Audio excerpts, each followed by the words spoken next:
Okay, Eden Zero is back, and this chapter has two parts. Even though it does a little flip back and forth, it basically just focuses on two parts, so we'll just do that ourselves. Starting with the Shiggy Ziggy fight. The two of them are fighting, as always, with their gravity, flying around, throwing things at each other, using gravity punches and kick. It's same old, same old. That is until Shiggy gets a good hit on Ziggy's face, but it's not actually his face. It shatters and falls off, and it's revealed that the Demon King is actually just a mask. Now, we don't get to see his face because it's silhouetted, but what it looks like, and it most likely is Shiki's face, which would go back to the original theory I had way back, and many people have actually thought of this themselves, is that Shiki is just a copy of Ziggy, which shouldn't be a surprise.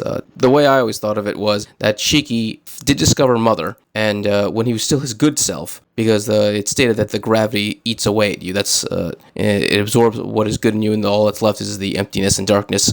So while he was still good, the gravity that he controls hadn't devoured everything that he was. He found Mother, made a wish that the good parts of him would be born as a new child. That's what happened, because Mother is able to give new life. She gave life to Shiki, and then Ziggy, of course, raised him and did what he could until the darkness finally swallowed him. Now, we have seen Ziggy get his head cut clean off before and just reattach it, which would imply that he is in fact an android. But there's a good possibility that he was once human, just like the Shining Stars and the Dark Stars, and that he transformed himself into an android. I never thought of that until just now when I read the chapter. But yeah, there's a good possibility that Ziggy was once human. Not gonna lie, I kind of feel like an idiot not realizing that sooner, because Ziggy's master, who taught him gravity, Ether, was also a human who transformed himself into an android, and then Ziggy also took a bunch of people and turned them into androids. So it would not surprise me that Ziggy probably did the same thing to himself. In fact, he probably learned how to turn a human into an android from his master. That would probably make the most sense.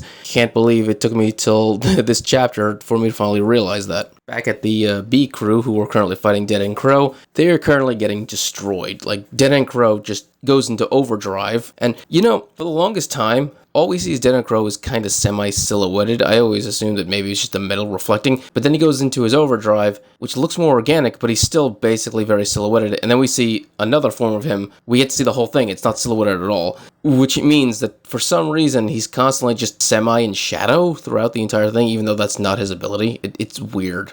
I'm assuming it's just the artist's discretion on how he wants to shade the thing, but it really does look like he's constantly in silhouette. But yeah, after he goes into overdrive, he's somehow faster than the Eden Zero as it's trying to retreat at full speed, and he basically goes in just to punch it out of the sky. They are able to stop a total destruction of the ship and everyone's deaths by putting all their power into the shield, and so the ship does crash to the ground, but everyone survives. Holy is actually quick to accept the fact that she's inside of Dead End Crow, and she's actually like, oh great, now I can just kill him from the inside out. And she tries to use her ether, but it doesn't work, and she's like, what's going on? And then another form of Dead End Crow that's human-sized basically says, anti-ether technology.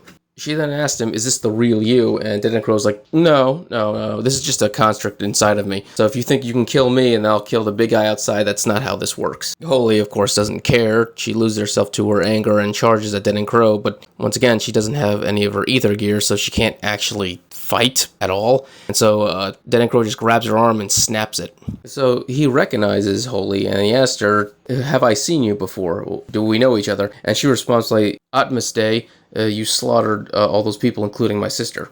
And actually starts searching his databanks to see if he can find any data on her or her sister, and he does. He finds both of them. He says, oh, the sisters. And Holy says, you killed Sarah.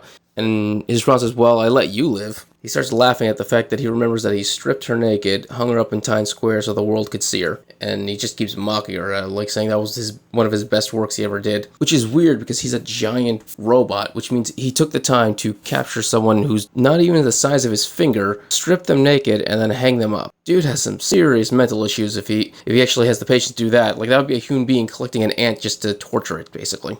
So, of course, Holy loses herself to a rage again, attacks, and once again, she has no ether, so Dead End Crow just chokes her out, commenting on how horrible everyone complained about the smell of her dung. So she most likely basically was hung there so long that she couldn't hold it anymore, or she was so afraid that she ended up going on herself, and he just basically is just mocking her very existence at that point. She actually starts to cry in basically shame and pain at this point as he's strangling her and mocking her, and he comments that maybe he should do that all again, but nah. No one's allowed to survive against me twice. and so he's about to just break her neck. That's when Logna and Chris show up, and Chris cuts off Dead End Crow's arm, freeing Holy, and Logna says, well, she'll be the first to survive. We'll survive against you twice because we're going to save her. How they're going to do that is a mystery to me, because Dead End Crow inside of his own body can turn off people's ether. In fact, I could have sworn being in the body could have turned off the ether, so I don't understand how Chris was able to cut off the guy's arm, unless he has to target someone specifically, like he targeted Holy, specifically hit her and turned her ether off, in which case he's just going to target the two of them in the next chapter, or they're already having their ether turned off, and the reason why Chris was able to do what he did was because he's a cyborg, and so he just used his robotic arm to cut off the Dead End Crow's arm. Either way, that means the only person who's going to be able to continue fighting against Dead End Crow while inside this thing is Chris, because he has a cyborg body, because he's just going to turn off everyone's ether gear. And if that happens, pretty much everyone's helpless at that point. So they either have to escape from the body, which makes the most sense, because, like he said, even if you kill that Dead End Crow, the big one's not going to die, which means he could just keep producing more small ones within himself and just keep attacking them, which would be an endless army of Dead End Crows. So I don't really think they're going to defeat Dead End Crow inside and out. I think this is just a rescue mission to get Holy out, and then for them to then destroy Dead End Crow properly, his big form. Seriously, the villains in this series really do seem to enjoy just torturing people outright just for the fun of it. It's insane just how psychopathic these people are. Well, that's the end of the chapter. I hope you enjoyed. Please subscribe, give a thumbs up, so you can enjoy more Inzir and other anime things. Thank you, and have a great day.